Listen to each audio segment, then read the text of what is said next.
হেশপুরি, রানী মহলের চারদিকে বরফের স্তর খুব তাড়াতাড়ি বেড়ে যাচ্ছে। যদি পরিলোকে এইভাবে তুষারপাত বাড়তে থাকে তাহলে আমাদের পরিদের ওড়া তো দূর, হাঁটাও মুশকিল হয়ে যাবে। যদি বরফের স্তর এভাবেই বাড়তে থাকে তাহলে কিছু সময়ের মধ্যেই এই রানীমহল আর আমরা সবাই এই বরফের চাদরের ঢাকা পড়ে যাব। হেশপুরি, আমার মনে হয় না যে এই রানী মহলের জাদু আর বেশিক্ষণ টিকতে পারবে এই মায়াবী তুষার ঝড়ের সামনে।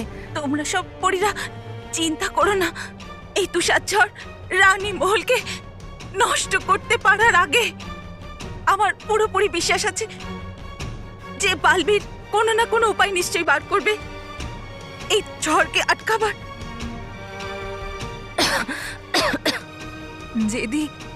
যদি বালবীর কোনো উপায় খুঁজে পেত তো এতক্ষণে খোঁজা হয়ে যেত না। তুমি একদম ঠিক বলছো রাগী।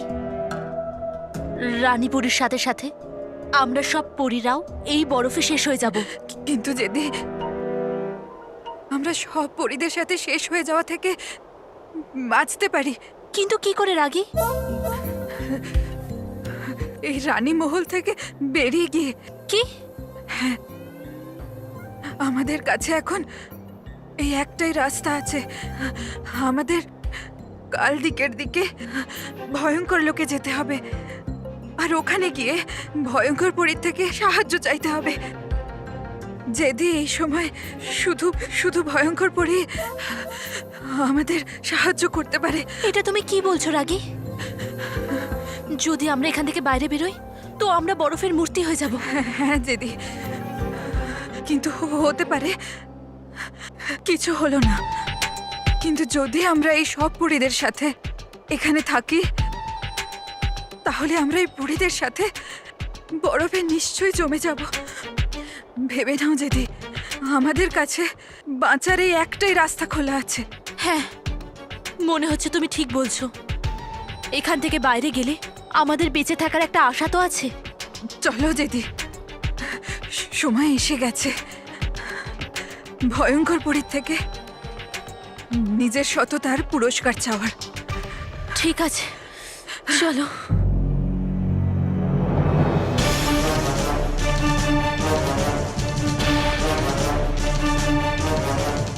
রাখি যেতে পারি।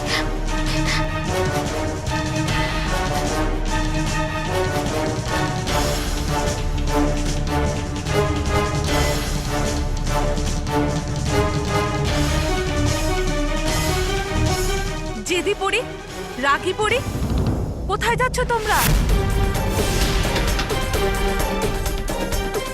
দাঁড়াও পড়িরা। রানী মহলের দরজা খুলো না, এতে বিপদ বাড়তে পারে। থামো তোমরা।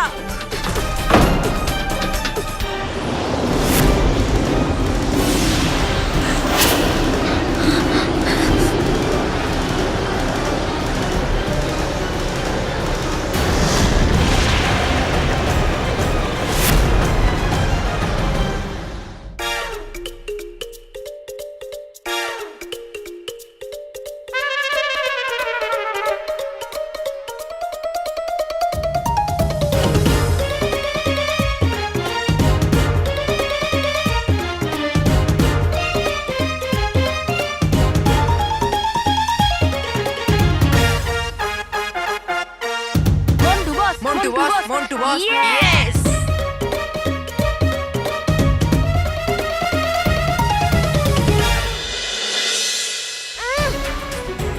খোল দরজাটা, খোল।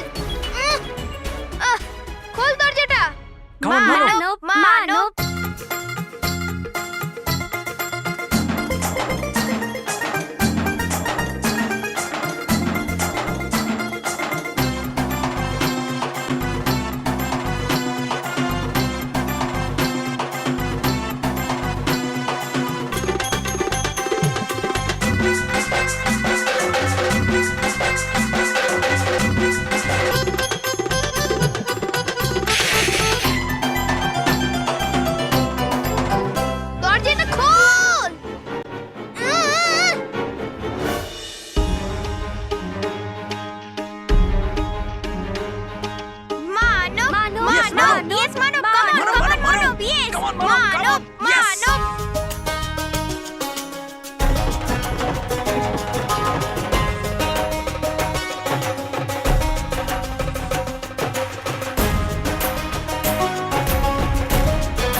সামলে বস, সামলে বস। সামলে।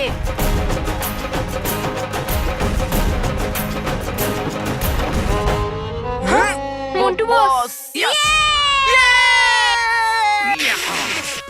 বস ওঠো, বস ওঠো, বস। আরে কি মন্টু তো শুয়ে পড়েছে। আর এই প্রতিযোগিতার বিজয়ী হলো মানব ঢালি। ঢালি পরিবার থেকে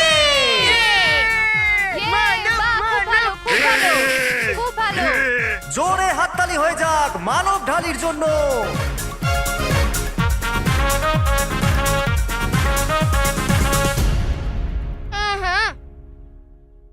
गणपति बप्पा मोरिया।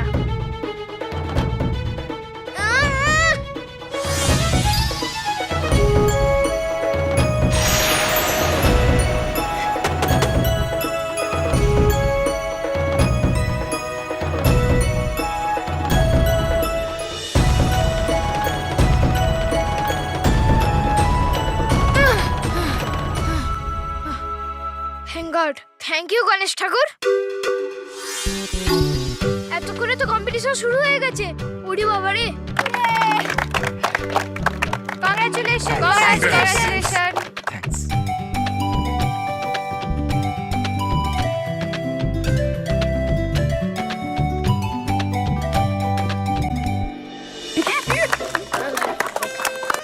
দারুণ দারুণ, ওহ দারুণ।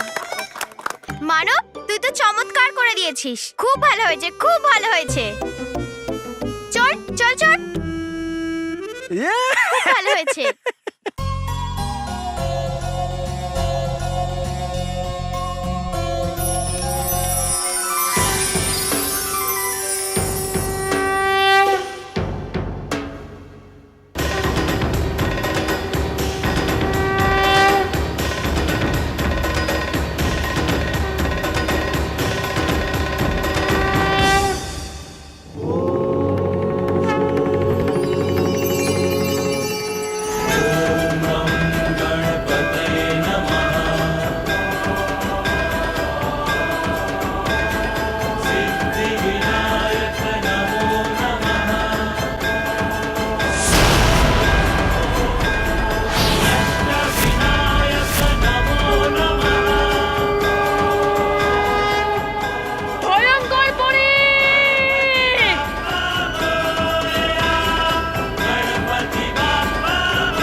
Welcome to Beaten World.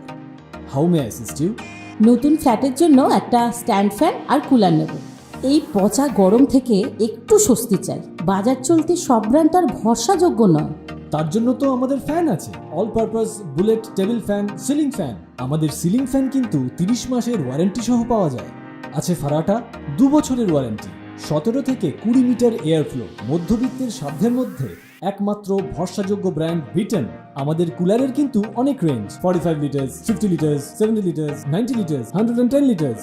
Honeycomb সহযোগে বিটেনের সব কুলারের ওয়ারেন্টি 1 বছর। চেনা হাওয়ায় অচেনা অনুভূতির জন্য একমাত্র আদর্শ বিটেন।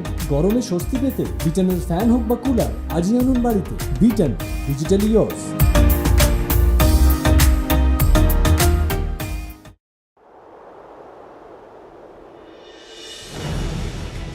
এমন কেন করলো রাগী জিদি পরীরা? কেন নিজেদেরকে আর আমাদের সবাইকে এভাবে বিপদে ফেললো? আমার তো এটা ভেবেই ভয় লাগছে কেশপরি। আর কিছুক্ষণের মধ্যেই আমরাও রাগী জেদি পরীর মতো বরফের মূর্তি হয়ে যাব।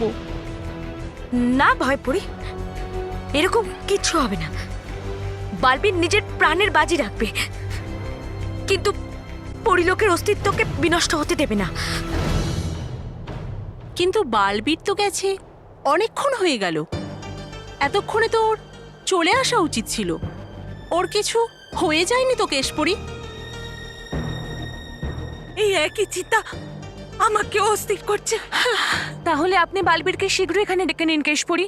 হ্যাঁ কেশপুরী। আমি এখনই ওকে ডাকছি। বালবীর, বালবীর,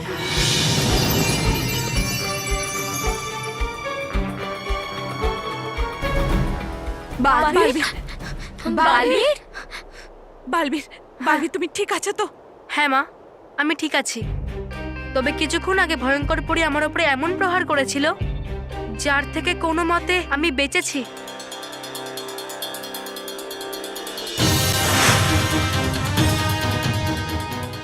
ঠান্ডা হাওয়া এই দিক থেকেই আসছে। এর মানে হলো যন্ত্রটা এই দিকেই কোথাও একটা আছে।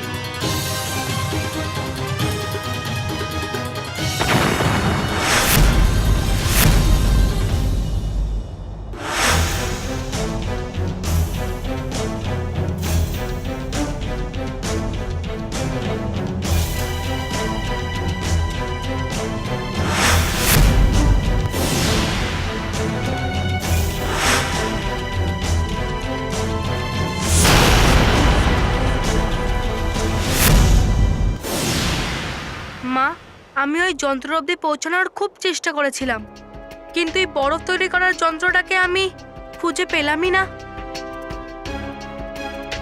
এবার আমরা কি করব কেশপুরী? যত তাড়াতাড়ি সম্ভব ওই যন্ত্রটাকে খুঁজে সেটাকে বিনষ্ট করতে হবে।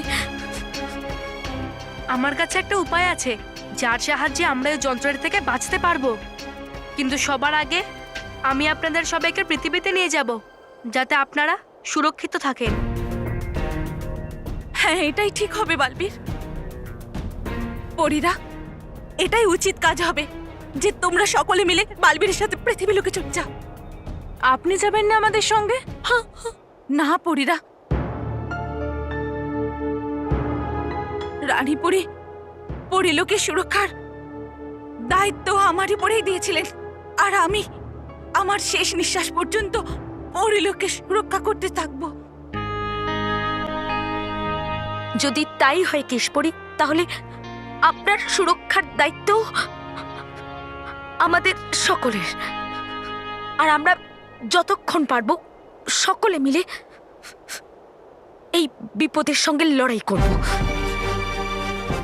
হ্যাঁ কেশপুরী, আমরা ভয়ঙ্কর পরীর চালকে কখনোই সফল হতে দেব না। আর আর আমরাও তোমাকে ছাড়া পরিলোক থেকে কোথাও যাব না কেশপুরী। হ্যাঁ কেশপুরী, আমরা সবাই আপনার সাথে জোট বেঁধে লড়ব এই এই কঠিন সময়ে। আমরাও। হ্যাঁ কেশপুরী, এই একতাই তো আমাদের আসল শক্তি মা। তোমরা সবাই পরিলোকের অস্তিত্ব আর সত্যকে বাঁচানোর জন্য নিজেদের নিজেদের প্রাণেরও পরোয়া করছো না। এটা দেখে আমার তোমাদের সকলের উপরে খুবই গর্ববোধ হচ্ছে পরি আর ডুবা ডুবা। আনন্দে থাকো পরীরা, আনন্দে থাকো ডুবা ডুবা, আনন্দে থাকো বালবীর। কিন্তু ডুবা ডুবা এক, তোমাকে পৃথিবীতে যেতেই হবে। হ্যাঁ, ভীতু নই আমি যে চলে যাবো এখান থেকে। আরে ডুবা ডুবা এক, তুমি পৃথিবীতে আমার আর পরিলোকের উপকার করতেই যাবে। তোমাকে ওখানে বল্লু হয়ে থাকতে হবে যতক্ষণ না আমি এখানে সব ঠিক করে দিচ্ছি। আচ্ছা, ব্যাপারটা যদি এরকম হয় তাহলে আছে ঠিক। পরীরা, আপনারা সততার ওপর এবং আপনাদের বালবীরের ওপরে ভরসা করুন। আমাদের জয় এবং ভয়ঙ্কর পরীর দুষ্ট বুদ্ধির হার নিশ্চয়ই হবে।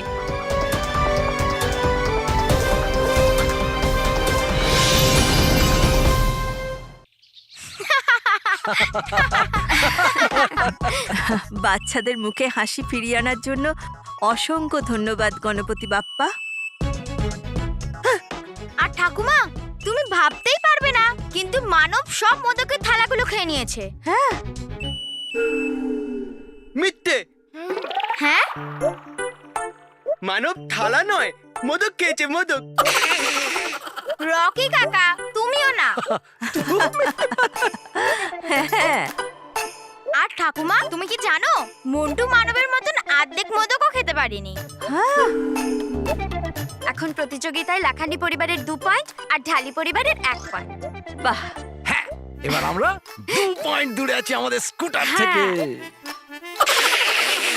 এবার এসছে দাদা পয়েন্টে। 1 মিনিট, 1 মিনিট। আমরা সবাই এত কিছু বলছি আর প্রতিযোগিতার হিরো চুপ করে বসে আছে। মানব বাবা, কি হলো, কিছু বলছিস না যে? আরে ও কি করে বলবে? ওর মুখে এখনো হয়তো মোদক আছে। জয়ের খিদে এত ছিল যে সব মোদক খেয়ে নিয়েছে। কিন্তু তুমি ঠিক বলছো না ঠাকুমা। হ্যাঁ, মানে তোমরা যেটা বলছো সেইগুলো ঠিক নয়। কিন্তু আমি তো কোনো মোদক খাইনি। কি? হ্যাঁ, মানব, তুই যদি মোদক না খাস তাহলে কি গণেশজি খেয়েছে? হ্যাঁ। হ্যাঁ, কি? মানে আমি কি করে বলবো? আমি তো টয়লেটের মধ্যে বন্দি ছিলাম। মানো, মজা করিস না। আমি এটা বুঝতে পারছি যে গণেশ ঠাকুর তোর সাহায্য নিশ্চয়ই করেছে, কিন্তু এটা কি করে সম্ভব হতে পারে যে গণেশ ঠাকুর তোর রূপ নিয়ে সব মোদক খেয়ে নিয়েছেন? হ্যাঁ, আমি মানি না। 1 মিনিট, 1 মিনিট। আমার মনে হয় গণেশ ঠাকুরই বালবীরকে পাঠিয়েছেন।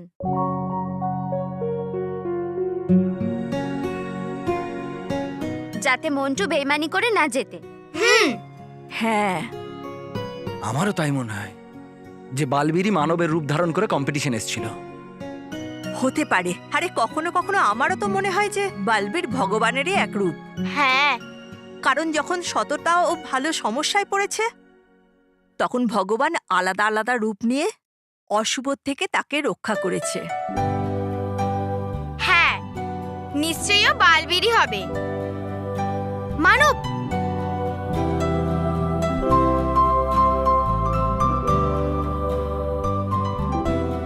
থ্যাংক ইউ গণেশ ঠাকুর, বালবীরকে আমাদের মতন ভালো বাচ্চাদের সাহায্য করতে পাঠানোর জন্য।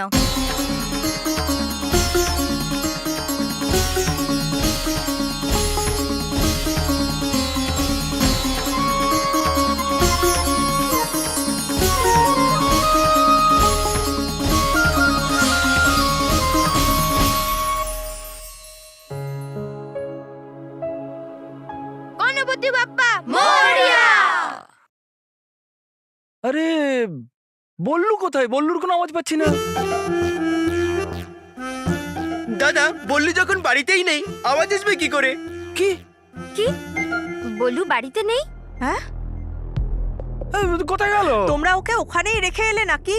না না মা, ও প্রতিযোগিতা হেরে যাওয়ার জন্য একটু দুঃখী ছিল ঠিকই। আমরা তো ভাবলাম ও বাড়িতে ফিরে এসছে। হ্যাঁ, যদিও বাড়িতে না আসে তাহলে কোথায় গেল? হ্যাঁ,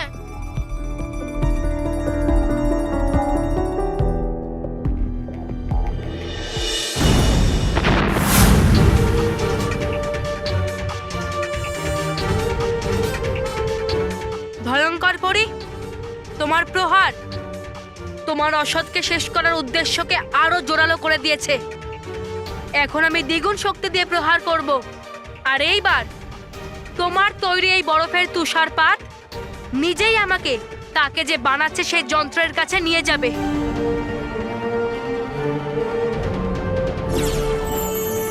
হে রানী পরি, করতে হবে অসতের ওপরে উচিত প্রহার, যাতে তাকে ভাঙতে না পারে কেউ। বানো এমনই একটা বড় মজবুত দেওয়াল।